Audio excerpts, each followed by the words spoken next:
Kuya Elox, Oo, ikaw na naman. pwede bang magtanong ulit? Ano ba yan? Ano bang tanong yan?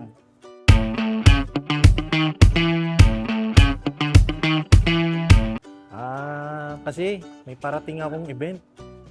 Ang problema ko wala akong masyadong dalang XLR kasi wala akong mahiraman. Okay. Konti pa lang yung XLR na gamit ko. Ang problema ko, 4 inputs or kailangan ko ng 4 na XLR. But ang problema napakalayo. More than 25 to 30 meters. 4 na channel lang kailangan mo. Instead na magdala ako ng snake o yung traditional snake, napakabigat at napakakapal, kailangan neat yung lugar na pagsisetapan. Gusto mo ba na magaan? Meron po ba tayong bagong option tungkol sa mga ganong bagay? Meron tayo niyan.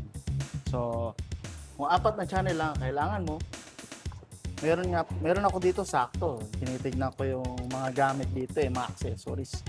Meron tayo ditong Radial. Radial, Bakenemen. So, hindi sponsor to pero baka lang naman. Ang tawag dito is Catapult. Ang galing po. Paano po ba ginagamit yan? At bakit wala siyang kable? Bakit wala siyang kable? Kasi ito na yung pinakamagiging head mo. Tapos, meron ka dapat Cat 6. Cat 6 yung ginagamit sa mga internet? Yung sa mga computer?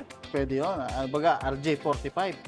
So, Okay. ngayon, yung pinaka-head ng RJ45, itutusok mo lang dito. Ganun po ba? Pasok na yan. So, Kahit gaano po kahaba yan, sir? mostly 100 meters is advisable. Okay. So, paano po ang mga input niyan? Meron ako Or dito, output? dapat pares. Dapat pares ka meron. Meron kang catapult na female at male XLR. Tulad nito. Meron akong female, 4 na channel, male. Ito naman yung sa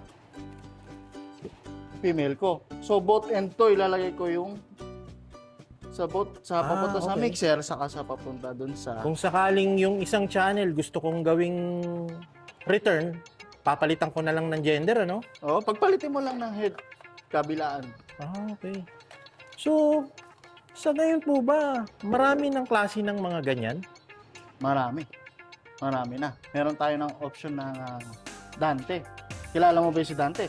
Ano po bang Dante yun? Yun po ba si Dante Gulapa? Hindi yun. Ang Dante, this one stand for Dante Digital Audio Network through Ethernet.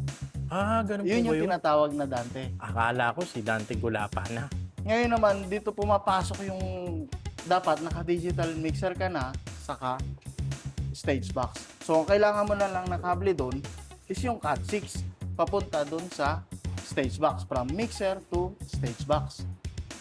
Ngayon yung pagka marami ka ng kailangan na input ng channel at output. Bakit? Habang patagal ng patagal, parang dadami pa ata yung mga tanong ko sa'yo Naku boss, kahit ako marami pa rin akong tanong. Pero hindi ko pa rin alam lahat kasi napakalawak ng dapat mong malaman. Sana sa susunod, mapanood ko kung paano gamitin ito para pag-iisipan ko kung makakapag-request ako kay boss na magkaroon kami ng ganyan. Mag-request ka lang na ma-request. Pagka na-granted, mas pabor sa'yo, para sa'yo. At mapapadali ang trabaho. Saka ahead ka na rin sa magiging trabaho. Medyo a-advance ka na nun pagka ginarant niya yung request mo. So, sa panahon pa lang ngayon, no? Pasimplihan na lang, hindi na katulad nung araw. Meron na palang mga ganyang na-imbento. Marami na tayong maging pwedeng option. Bukod doon sa nakagawian natin na traditional na mga gamit. Salamat po, Kuya Elox. Bagay din ang damit mo sa topic natin. Invent for the planet. Okay, salamat!